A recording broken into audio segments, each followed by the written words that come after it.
My name is Clare Breen and I'm the Learning Curator at Visual in Carlow. I am going today to give you a bit of a tour through the building.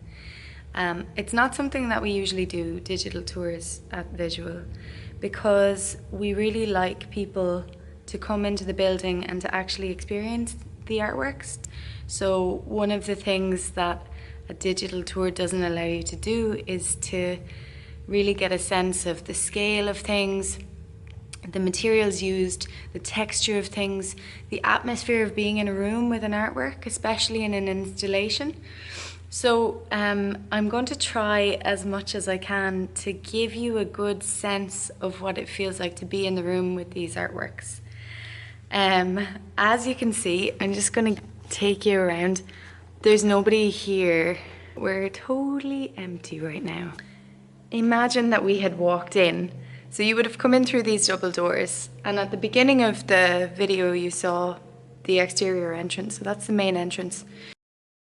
So this season we have 5 exhibitions. The first, in the main gallery, is called The Soil Became Scandinavian, and it's a film and sculptural installation by Feargal Ward and Adrian Duncan.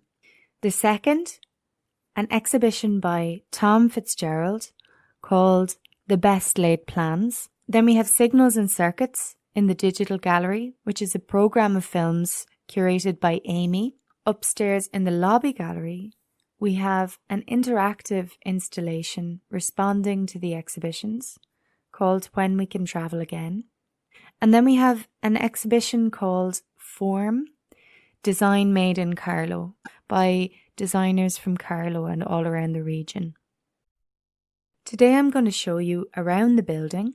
I'll talk about 2 of our exhibitions, the main gallery exhibition, The Soil Became Scandinavian, and our exhibition in the Link Gallery called The Best Laid Plans. Okay, so I just walked up the main stairs from the entrance up into the Link Gallery.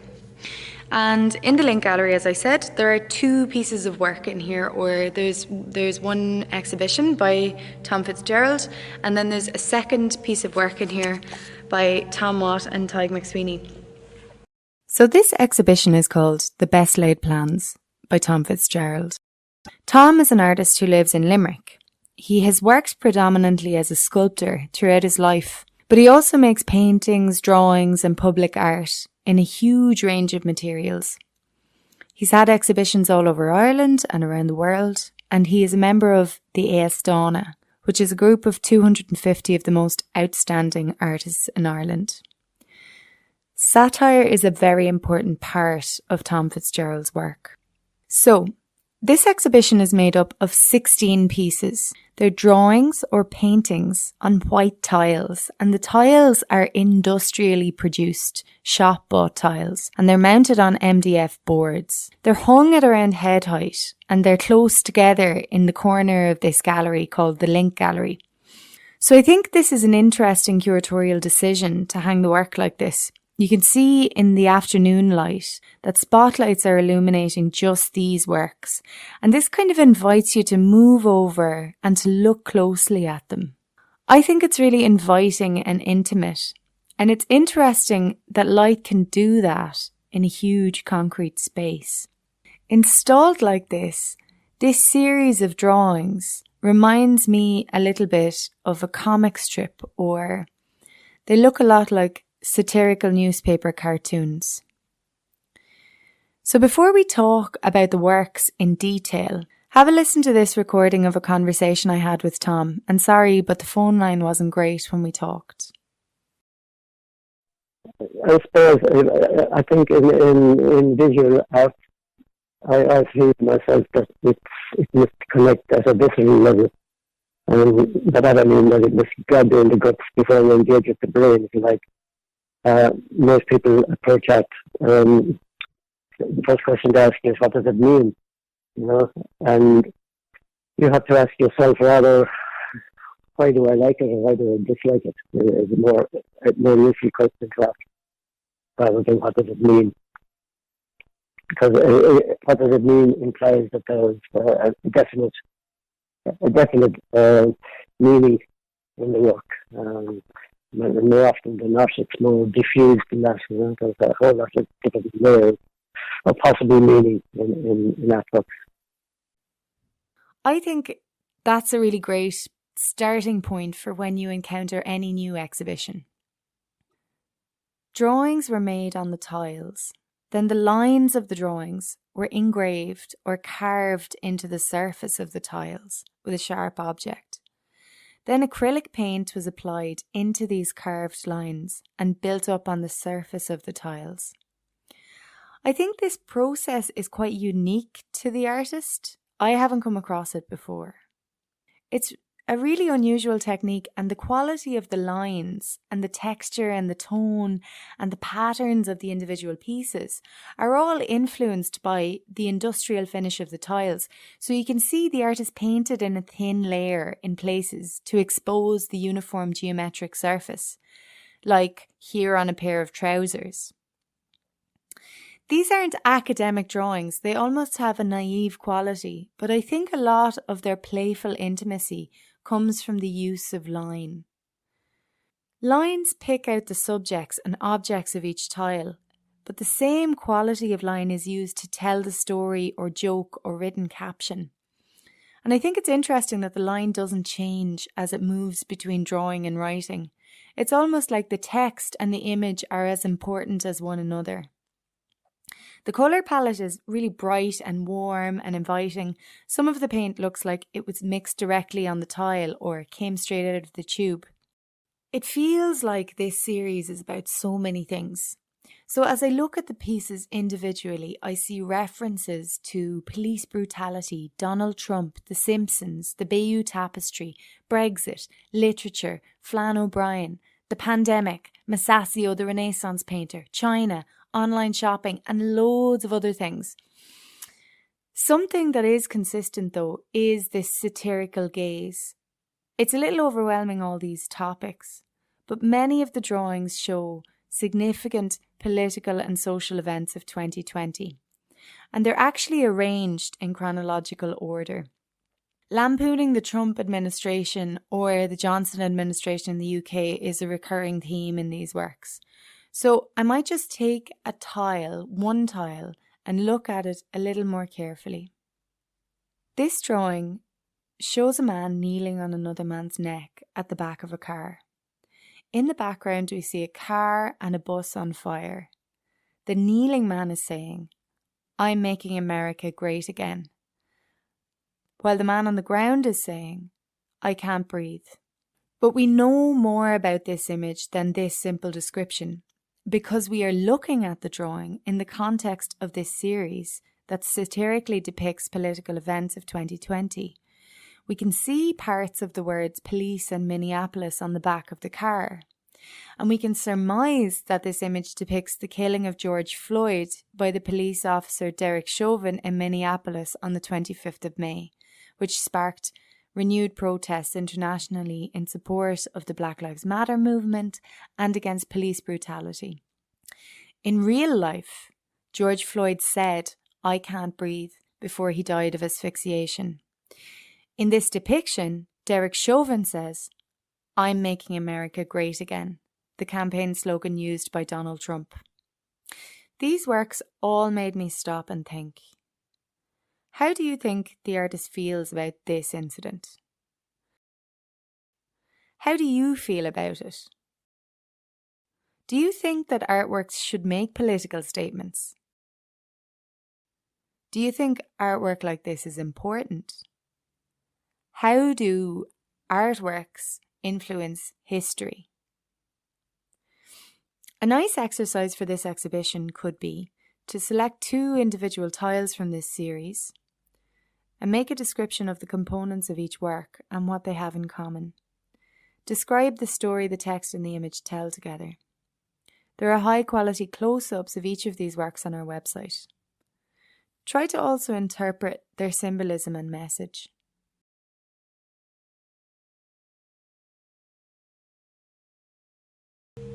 Okay, I'm here on my own. I don't have anybody operating the camera or anything.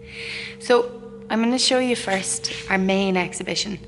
So the main exhibition is by Feargal and Adrian Duncan. It is called The Soil Became Scandinavian, and it's a film installation. Installation can be used to describe many kinds of work, but a handy rule of thumb is to remember that you walk into an installation.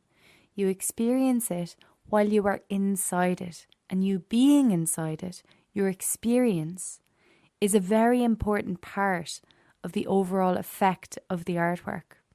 In an installation, the art object is not the most important thing. For example, when you go to see a Caravaggio painting in the National Gallery, we wouldn't really call this an installation because the painting is the most important thing. But in an installation, your experience as a person in the space coming into contact with the object is as important as the art object. When entering The Soil Became Scandinavian in the main gallery, it is dark. A screen is positioned at a 45-degree angle in the centre of the room. The screen is large. It's 7 metres by 3.6 metres and it's 45 centimetres wide. It has a completely smooth finish and 2 projectors are mounted high on the walls, displaying the same film on either side of the screen. There are 6 full-size telephone poles standing around the gallery. These are real telephone poles, a little bit over 10 metres at full height. 4 poles are standing straight and 2 are tilted. One is at an angle of about 45 degrees, resting on the wall. The poles are held in place by strong metal wire rig attached to the walls and the roof, and each is mounted on a steel rod that's drilled into the ground. The room is dark and the only light comes from the changing film on the screen. At the top of the 11-metre high gallery, a row of windows have been blacked out. The walls are white. The soundtrack of the film is drone-like. It builds in the background and then falls again. It creates a tense atmosphere. The film is 20 minutes long and it plays on a loop. In the film we see a number of scenes. The pace is slow and the camera moves steadily. Some of the shots have been taken with a very wide zoom and we see far above a bleak and snowy landscape. In the film we see a lonely man dressed in heavy old-fashioned winter clothing, a fur hat and a navy coat, sometimes covered with snow. He trudges across wide, snowy, open landscapes, sometimes dragging a boat on a rope tied to his waist, sometimes trudging through a huge open snowy plain, or wearing skis in deep snow. In another shot we see vast piles of felled wooden poles stacked and covered in snow. In another shot we're among snow-covered trees in a quiet forest of pines. At times the trees are doubled over and look like monsters or ghosts stooping in gloomy light. In a very different shot we see inside a server farm with many, many rows of computers, fans whirring. In one composite shot, the same man walks through a snowy landscape, and this is superimposed on a corridor through a server farm. The film quality is very sharp and clear. The large empty white gallery feels as bleak as the film landscape. Colours are muted, and because the landscape is mostly white, with the black outline of trees and dark outfit of the man, the colour palette of the film is almost monochrome. Okay, so I've walked out of the main gallery now, so that gives you like a bit of a sense of what it looks like in there. But what I wanted to say here and in the building is that a really, really important part of this exhibition is the smell. So I showed at the bottom of the poles there's creosote, and the smell of creosote, it's like being in a petrol station and somebody left the diesel on. Using a smell in art to sort of evoke an atmosphere or a feeling or a memory can be extremely effective. and smelling it on your clothes. And it's sort of, I suppose, that kind of an installation, an aspect of an installation, really transports you. The film is inspired by an Irish forester called Dermot Mangan.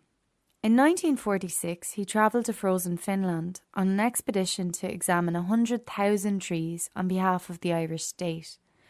These trees were eventually sent to Ireland to be used as our first electricity poles. Dermot Mangan kept a diary of his journey, and his adventures were shared in ESB newsletters at the time.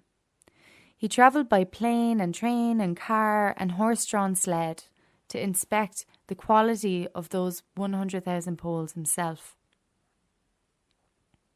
Adrian Duncan, one of the artists, came across these dispatches from Mangan when he was researching in the ESB archives. The research grew into this film, retracing Mangan's steps and inspired by Mangan's travels. But the film isn't just about one man's journey. It's about the journey of the everyday objects, the electricity poles, and the epic journey they made from Finland to Ireland so many years ago.